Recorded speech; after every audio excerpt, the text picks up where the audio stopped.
تامر المحمدي لقبه وزير الداخلية بأخطر بلطجي في مصر. إيه بقى قصة تامر المحمدي؟ تامر إبراهيم السيد المحمدي عنده 29 سنة. هو من قرية اسمها قرية الحاج شربيني تبع شربين الدقهلية. والده ووالدته ناس بساط يعني خالص. اشتغل في أرض زراعية، وكان بيتحصل مثلا 2000 جنيه في الشهر. في الوقت ده مثلا انت بتتكلم 2007 2008 كانوا يفتحوا يعني بيت. يعملوا حاجة. بالظبط كده. بنى شقته في بيت في دوار العيله عندهم في البلد، وشغال في الارض. تزوج وخلف 3 اولاد، المحمدي وميرنا وجنى. الامور كلها ماشيه تمام، مفيش اي حاجه خالص، لحد ما بتحصل مشكله بين اخوه وبين ناس جيرانهم في القريه. تعدوا عليه بالضرب، هو راح يأذر اخوه. اتطور الموضوع انه استخدم سلاح ناري وضرب نار على العيله التانيه دي. تامر اللي ضرب. ودي كانت اول نقطه في تحول حياته. في المشكله الاولانيه خالص ما بين اخوه وما بين فتحي ابو سليم، وشهرته شعراوي، فتحي شعراوي. وبيتحبس تامر في اول قضيه في حياته، وياخد سجن بالمؤبد. تحصل احداث يناير ويخرج من السجن مع الناس اللي هربت من سجن وادي النطرون.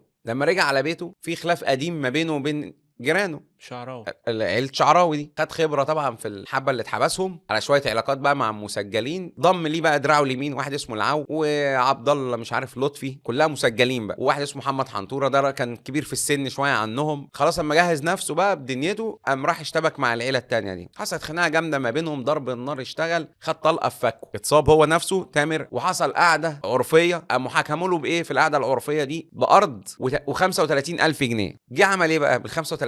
قال لك لا، انا هطلعهم للغلابه. المجرم المحبوب اللي ياخد من هنا ويدي هنا، واللي بيوزع على الغلابه. وبعدين استلم ايه؟ قطعه الارض دي. خلاص فضوا بقى القصه، بقى معاه قطعه الارض.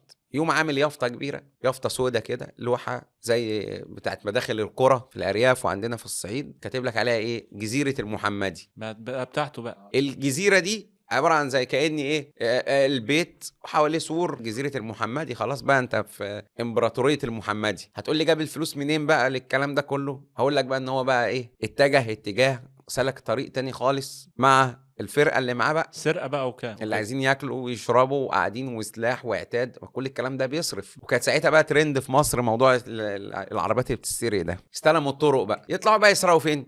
طريق المنصوره، طريق الدقهليه. يمتد السرقات بتاعتهم توصل محافظتين تاني غير الدقهليه. بقى النشاط بقى ايه، موسع اقليمي بقى. يروح على دمياط ويروحوا كفر الشيخ. عصابات مسلحه كانوا معاهم، كان بيمشوا بطريقه غريبه قوي. معاهم ميكروباص تويوتا كده ابيض، وازاز فاميه، وعربيه نص نقل دفع رباعي كده ورا الميكروباص، تمشي ايه مع الميكروباص كده كانه دوريه. وكان معاه عصابته الاساسيه 8 مسلحين، دول الاساسي يعني. هو اما بيتحرك معاه 8 وراه، دول من عتات الاجرام. اما سمي نفسه ايه بقى؟ هو ابو السيوف. وابتدى الموضوع يزيد معاهم جامد في موضوع السرقات ده، لدرجه بقى يسرقوا الكابلات العموميه، كابلات الكهرباء دي، كابلات تليفونات، اي حاجه بقى ايه تجيب فلوس. هينفع تتسرق وتجيب فلوس، نسرقها. يلاقوا شركه الكهرباء حاطه الاسطوانه بتاعت البكر السلك الكبير مثلا على عربيه نص نقل لسه هيركب في الشارع في الاعمده، ياخدوا البكره دي، العربيه بالبكره، بكره السلك دي، ويبيعوا ياخدوا، شغالين كده. العربيات دي يا محمد كانوا بيثبتوهم ازاي بيسلموها لاصحابها ازاي؟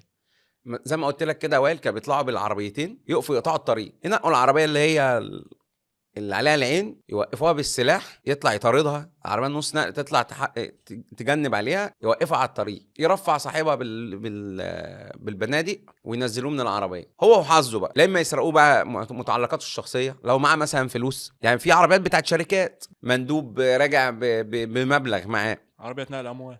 عربيات نقل اموال، يقوم موقف العربيه ويسرق ايه؟ الفلوس منها. طيب حاجه تانية، لو ما لقاش معاه فلوس بيسرق العربيه نفسها. كانوا يعملوا ايه؟ ياخدوا العربيه وياخدها عنده فين؟ في الجزيره. تلاقي التليفون جالك، في العربيه بتاعتك يا استاذ وائل؟ والله حضرتك، عربيتي والله اتسرقت مني. طب تعالى، موجوده في الحته الفلانيه. مفيش سلم واستلم على طول. لا، بيسيبها لك مثلا على كوبري، يعدي عليك واحد بموتوسيكل، ياخد منك الشنطه، يوديها لمين؟ لزعيم العصابه ابو السيوف او تامر محمدي. بتستمر الوقائع دي لحد ما تمتد زي ما قلت لك كده لدمياط وكفر الشيخ، بلاغات كتير. هقول لك على واقعه، بيوقفوا مره عربيه، الراجل تبت في الفلوس، صاحبها تبت كده في الفلوس على طول، طلقتين في المليان على في طول. المليان على طول. وقع تاني، الرائد محمد راشد كان ساعتها رئيس مباحث شربين، اتعمل له كمين وهو كان ذكي جدا جدا جدا. تخيل عملوا له الكمين، لاحظ العربيات وراح عايز يلف من ورا الكمين. خد بالك هو ما يعرفش ان في نقطه تانية معموله له بعد الكمين، وده كان ذكاء من الرائد محمد راشد، لان عارف ان هو بيتعامل مع متهم ذكي جدا ومش متهم عادي، فراح عمل نقطه اللي هو الكمين المباشر اوائل وحط بعديه دوريه تانية، نقاط ارتكاز ثانيه. فلما شاف الكمين لف وراح بيلف من ظهره وحصل اشتباك بينه وبين الشرطه. طبعا الشرطه كانت عامله حسابها، راح هو وعصابته وحصل تبادل اطلاق نار. للاسف ان هو برضه تمكن من الهرب واصاب كمان واحد من المواطنين، كان دكتور راكب عربيه كان ماشي في الطريق عادي جدا واتصاب وتم انقاذه الحمد لله يعني، ولكن استطاع برضه تامر من الهرب. وبعد الواقعه دي بتتجدد بقى الحاجات السابقه المركونه اللي تامر شايلها على جنب، اللي هو الخلاف ما بينه وبين مين؟ جيرانه وما بين فتحي. وصل لاعلى مرحله في الاجرام، عايز ينتقم من العيله التانية، العيله اللي ايه اللي من اول موضوع معاه من قبل لما يتحبس، فتحي وحلمي شعراوي. وبالفعل يحصل ايه؟ فتحي شعراوي اللي هو فتحي ابو سليم يروح على حته اسمها مساكن بلجيكا، في حته اسمها ترعه غنيم، ويروح على القهوه ويقعد على القهوه ومعاه كلب، جايب له كلب بوليسي وبتاع. الكلب فك منه على القهوه، اشتبك مع صاحب القهوه. صاحب القهوه ازاي تعمل كده؟ كلمه من هنا كلمه من هنا، اتخانق مع صاحب القهوه. حلم اخوه يجي لفتحي، حصلت اشتباك، يتوجد هنا تامر وعصابته. هتقول لي ازاي بقى صاحب القهوه في علاقه صداقه؟ هو ما صدق لقى موضوع، عارف انت اللي هو تلكيكه. اتوجد تامر برجالته والناحيه التانية فتحي وحلمي والرجاله، ويحصل اشتباك ايه ما بين الاطراف وبعضها. تخيل يحصل ايه؟ مجزره، معركه زي الافلام كده.